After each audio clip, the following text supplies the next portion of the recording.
2 hours naghintay si ma'am. Kailangan. Grabe. Hindi siya nag-update. Hindi ka kasi nag-update, ma'am, di ba? Hindi Ito, talaga. may oras, ganito. Nagulat si ma'am, mga lods. Porky po. Okay, sabi ko, kuya. Porky. Teka lang. Mag-isip muna ako ha. Medyo delikado. Magpapadagaw pa ako sa ano. Uy, Diyos ko. 4,000 mga lods yung presyo sa kanya. Medyo mataas talaga ang presyo niyan, Oo, iba kasi. alam ko naman kasi malayo yun eh.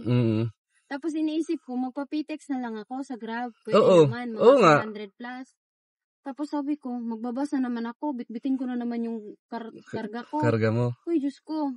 Kahirap. Wala nang lakas. Iba yung mga amo dun, kuya. Ba? Paalis ka na.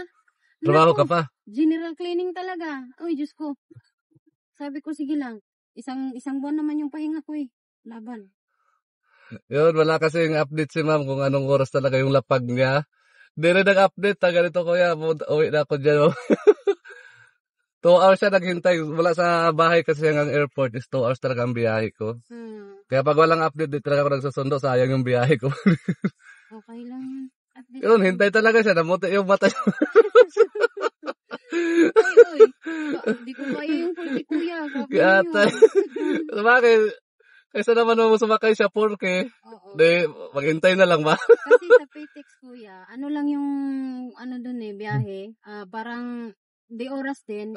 Magpunta ako doon. Mag-aantay din ako doon. Pagod na nga. Ganun din, maghintay ka na lang dyan. Oo. Ganun lang din naman. Doon ako sa bahay, sabi ko, ay wala naman ako studio, pahinga na muna ako. Gabi-gabi na akong puyat. Meron ako kanina, Terminal 3. Umaga din. At least yung naka-update talaga, nagsabi 7:20 umaga, kuya.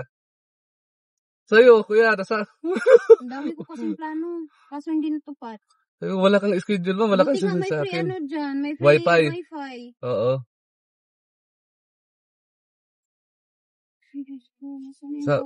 Kaya hinanapan kitang driver na wala talaga akong makita. Sabi ko, wala talaga. Kaya sabi ko, sakay ka na lang dyan, ma'am, ng taxi, marami naman dyan. Yun nga, nagulat naman ako, sabi mo, 4K. Huh? 4K kuya, Diyos ko. Sabi ko, ala, si kuya, sabi niya 2K lang eh. Grabe siya. Kasi kung kahit mga 2.5, okay na yun. Sige, takbo ka na, ma'am, okay na yan. Oo, pwede na yun. Sabi ko, wala bang tawa dyan? Sabi niya 500. Huwag na kuya, mag-iisip muna ako. Sabi kung sabihin mo talaga kuya, hindi ka makakasundo. Mapilitan ako magbus. Ano ko talaga, sabi ko, sige, maghintay ka. 1 hour, 2 hours. Kasi pag magbus ako kuya, baba ako doon sa Balibago. Tapos sakay na naman ulit ng tricycle. Saan ka ba sa Sa Balibago? Sa Nuvali. Sabi ko, mamuti yung mata nito. Saka nakaka-stress din, magbiyahe nung mamadali. Sabi ko, kaya okay lang naman maghintay. Kung kinakaano ko lang yung baterya ng telepono.